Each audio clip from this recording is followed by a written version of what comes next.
stages ng hypertension? Okay, so ulitin ko lang po para sa mga listeners natin.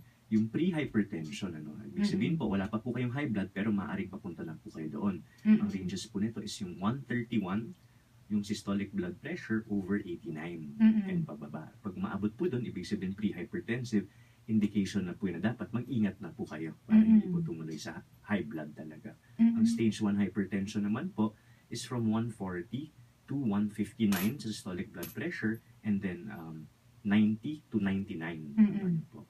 Anything above 160 over 100 is stage 2 hypertension. Sa stage 1 ba may nararamdaman ka na? Nahihilo ka na ba? Hindi po necessarily. Actually po, yung nakatakot sa high blood is wala pong simptomas agad na nararamdaman. Kasi nag-adjust po yung body natin sa pagpataas ng blood pressure. Maganda po yung architecture ng ating body, mga ganyan changes, nag-a-adapt po siya. Ang delikado po dyan sa hypertension, lumalaki po ang puso. Masyadong malakas po ang buga ng dugo sa puso. Kaya ang tendency po, lumalaki ito pakaliwa or tinatawag po na left ventricular hypertrophy. So, oras po na lumaki ang puso at hindi niya nakayanin, sa isang iglap, pwede pong mamatay po, ang pasyente. So, ibig sabihin, hindi lang yan yung ugat, hindi lang yung brain ang apektado, puso pala talaga mismo. Puso po maaaring maapektuhan. Ang nagbobomba po kasi, tandaan po natin, ang nagbobomba po ng dugo papunta sa ating mga ugat ay yung puso. So, parang circuit po yan, babalik din po yan. Once na bumomba po siya, sumisip-sip din po siya ng dugo. Pag masyado pong malakas ang balik ng dugo sa puso, nahihirapan po ito magbomba. Parang wino-workout mo siya, syempre po.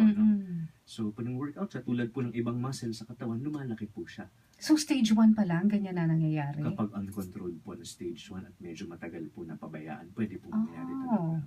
Oo.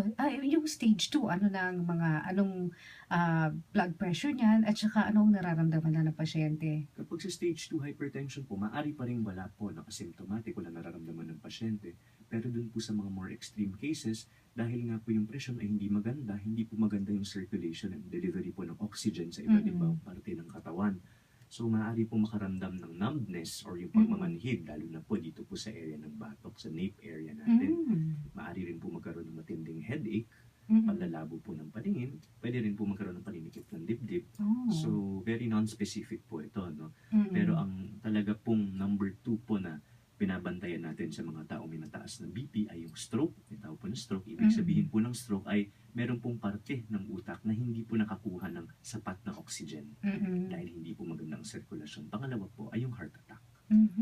Sa stage 3, meron pa bang stage 3? Sa ngayon po, wala pong stage 3. Although meron po tayong kinaklasify na tinatawag po na malignant hypertension tsaka hypertensive emergency. Ibig sabihin po ng mga to ay sobrang taas po ng BP. Yung normal po na medical management ay hindi na po nagre-respond.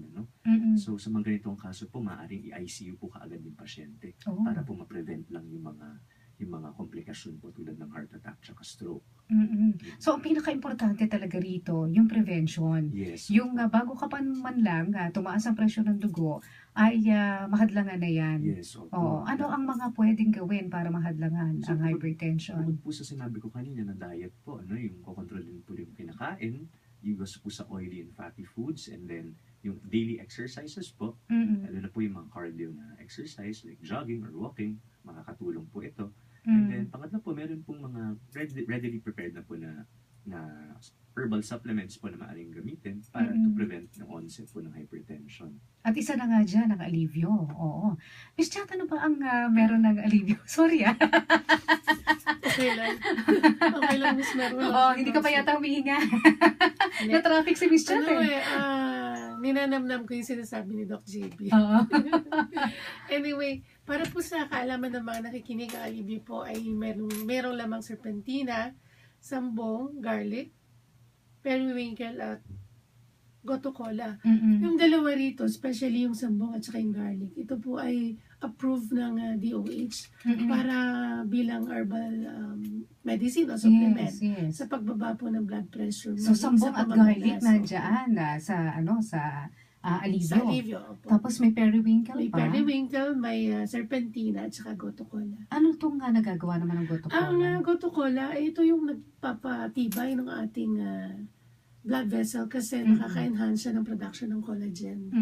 So, di ba, pagka increase ng blood pressure mo, kailangan matibay yung ugat para hindi ito pumutok. Ang serpentina naman, ito naman yung nakaka-relax ng ating mga muscles na pag sobra na siyang stressed, nakakatulong to para ma-relax naman yung ating mga blood vessels. At ang periwinkle, natural na relaxant ito kasi nakaka-induce ito ng pag-relax, hindi lang ng mga ugat natin, pati sa pagtulog nakakatulong ito kasi ang ating sleep easy, meron ding periwinkle. Oo. So, yun po. Kaya yung mga may problema rin sa pagtulog, pwede rin nilang gamitin tong alivio para ma-relax din ang kanilang mga dugo. Actually yung blood vessel kasi doon yung pinaka-target natin organ. Okay. At ito ba ay available sa lahat ng mga pharmacies? Opo, ang alivio po ay available sa lahat ng chain ng Mercury, Watson, Southstar, at Mansons. At ito po ay nasa halagang 12 pesos lamang. So murang-mura.